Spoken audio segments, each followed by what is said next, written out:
Harsha hospital, centre for plastic and cosmetic surgery, liposuction, tummy టక్, breast surgery, lip, చిన్ and nose correction సేవలు.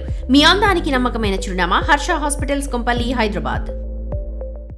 ఆంధ్రప్రదేశ్ కూటమి ప్రభుత్వంలో భాగస్వాములుగా ఉన్న జనసేన, టీడీపీ అధిష్టానాలు తీరుపై రాజకీయ వర్గాల్లో ఒక వింతైన చర్చ సాగుతుందట. అనైతిక కార్యకలాపాలకు పాల్పడుతున్న పార్టీ నేతలపై టీడీపీ క్విక్ రియాక్షన్ అంటుంటే, అవే ఆరోపణలతో పార్టీకి డ్యామేజ్ గా మారిన వారిపై జనసేన నో యాక్షన్ అంటుంది. పార్టీలో జరుగుతున్న పరిణామాలపై ఓ పార్టీ ఆగమేఘాల మీద స్పందిస్తూ ఉంటే, మరో పార్టీ నాన్చుడు ధోరణితో ముందుకు వెళ్తూ ఉండడం విమర్శల పాలవుతుంది. ప్రశ్నించడానికే ఉన్నాం అంటున్న జనసేనని తన వారిపై చర్యలు తీసుకోవడానికి ఎందుకు ఆలోచిస్తున్నారు? ఏపీ పాలిటిక్స్ లో ఎంపీలు, ఎమ్మెల్యేలు, కూటమి నేతల వివాదాలు రోజు రోజుకి పెరిగిపోతున్నాయి. పార్టీ ఏదైనా వివాదాలు కామన్ అనే విధంగా పరిస్థితులు మారుతున్నాయి. ముఖ్యంగా కూటమిలో కీలకంగా ఉన్న తెలుగుదేశం, జనసేన నాయకులు పోటాపోటీగా వివాదాలకు కేంద్ర బిందువు అవుతున్నారు.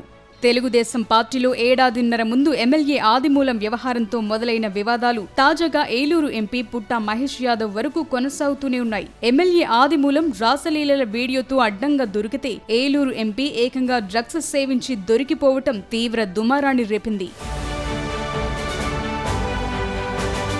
ఇక జనసేన పార్టీలో తిరుపతి నేత కిరణ్ రాయల్ రాసలీలలతో మొదలైన వ్యవహారం, రైల్వే కోడూరు ఎమ్మెల్యే ఆరవ శ్రీధర్ పై లైంగిక వేధింపుల ఆరోపణలు, పశ్చిమ గోదావరి జిల్లాకు చెందిన మరో ఎమ్మెల్యే వసూళ్ల ఎపిసోడ్లతో హైలైట్ అవుతూ పార్టీ ఇమేజ్ ను డ్యామేజ్ చేస్తున్నారని స్వయంగా జన సైనికులే వాపోతున్నారట. అటు తెలుగుదేశం, ఇటు జనసేనలో నేతల వివాదాలు కామన్ గా ఉన్నప్పటికీ తెలుగుదేశం పార్టీ వ్యవహరిస్తున్న తీరుపైన కొంత పాజిటివ్ చర్చ జరుగుతోంది.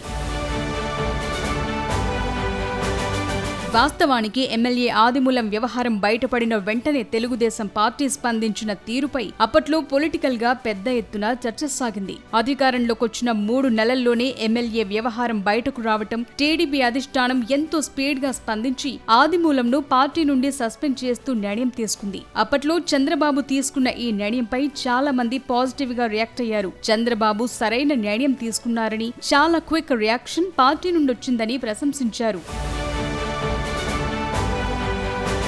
ఇక తాజాగా టీడీపీ ఏలూరు ఎంపీ పుట్టా మహేష్ యాదవ్ విషయంలో కూడా తెలుగుదేశం పార్టీ స్పీడ్ గానే రియాక్ట్ అయింది.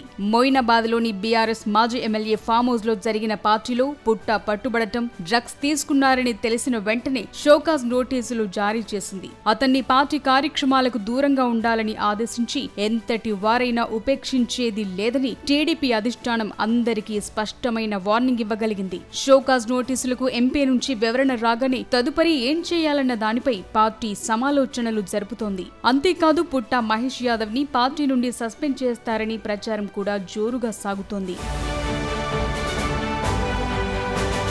తెలుగుదేశం పార్టీ ఏ విషయంలో అయినా క్విక్ రియాక్షన్ చూపిస్తుంటే, కూటమిలో కీలకంగా ఉన్న మరో పార్టీ జనసేన మాత్రం అందుకు భిన్నంగా ముందుకు వెళుతోందన్న విమర్శలు పెరుగుతున్నాయి. దానికి ప్రధాన కారణం గతంలో జనసేన పార్టీ కీలక నేత కిరణ్ రాయల్ వ్యవహారం రాష్ట్ర వ్యాప్తంగా సంచలనంగా మారినప్పటికీ అతన్ని పార్టీ నుండి సస్పెండ్ చేయలేదు. పైపెచ్చు విచారణ చేశామని, కిరణ్ రాయల్ది తప్పేమీ లేదని క్లీన్ చిట్ ఇవ్వటం అప్పట్లో రాజకీయ దుమారం రేగింది. ఇక ఈ ఏడాది జనవరిలో రైల్వే కోడూరు ఎమ్మెల్యే ఆరవ శ్రీధర్ వ్యవహారంలో కూడా జనసేన పార్టీ ఇదే విధంగా వ్యవహరించిందని విమర్శలున్నాయి.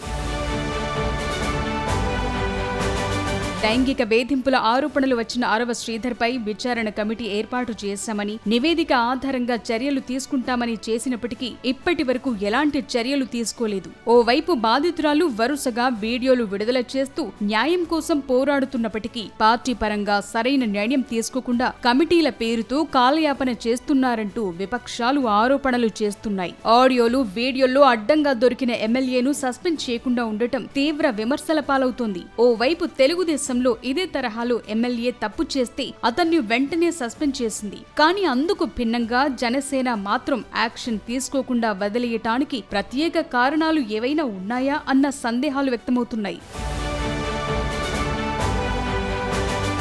మరోవైపు తాజాగా పశ్చిమ గోదావరి జిల్లాకు చెందిన మరో జనసేన ఎమ్మెల్యే మీద అవినీతి ఆరోపణలు వచ్చాయి. టీడీపీ నేతలు సదరు ఎమ్మెల్యే ముడుపులు తీసుకుంటున్నారని, ఇప్పటికే పెద్ద మొత్తంలో వెనకేసుకున్నారని మాట్లాడుకున్న ఆడియోలు సోషల్ మీడియాలో వైరల్ అవుతున్నాయి. కానీ ఇప్పటికీ ఆ ఎమ్మెల్యే మీద జనసేన ఎలాంటి చర్యలు తీసుకోకపోవటం, అసలు విచారణకే ఆదేశించకపోవటం వైసీపీకి అస్త్రంగా మారింది. ఇలా కూటమిలో ఉన్న రెండు పార్టీలు ఒక పార్టీ వేగంగా స్పందిస్తుంటే మరో పార్టీ మాత్రం చర్యలు తీసుకోకుండా సైలెంట్ గా ఉండటం, అందులోనూ ప్రశ్నించటానికే వచ్చామని ఆవేశంగా ప్రసంగాలిచ్చే జనసేనాని ఈ వ్యవహారాలపై సరైన యాక్షన్ తీసుకోకపోవటం ఆ పార్టీ వర్గాలకే మింగుడు పడటం లేదట. ఏదేమైనా కూటమిలో చోటు చేసుకుంటున్న వరుస పరిణామాలు రెండు పార్టీలకు కొంత ఇబ్బందికరంగానే మారుతున్నాయి.